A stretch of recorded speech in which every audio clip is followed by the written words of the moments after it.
Assalomu alaykum hammaga. O'zbekiston xalqiga Bachumidan kattakon alangalik salom. Biza 10 kunlik sayohatga kiyamiz. Alloh nasib qilsa, duo qilsalaringiz inshaalloh. O'zi yana bir hafta vaqt qoldi. Bir haftamiz o'tdi. Sizlarga Bachumining eng qiziq joylarini, qiziq emas, yaxshi joylarini, o'ziga yarasha tarixi bor joylarini qo'yib boryapmiz inshaalloh. Mana aka-ukalar, faqat duo qilsalaringiz bo'ldi.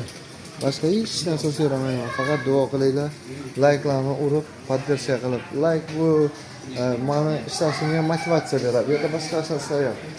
Tamom. Prirodani qarang. Umuman boshqa bilmayman.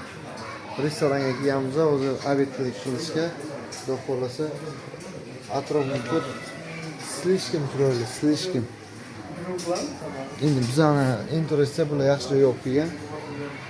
Allohga shukr, ishqilib yaxshi, zo'r. Aka-ukalar, faqat hurmatdasizlar, hurmatda. Faqat hurmatda, boshqa narsa so'ramayman. Faqat layklarni qo'llab-quvvatlanglar bo'ldi. Katta rahmat hammaga e'tibor uchun.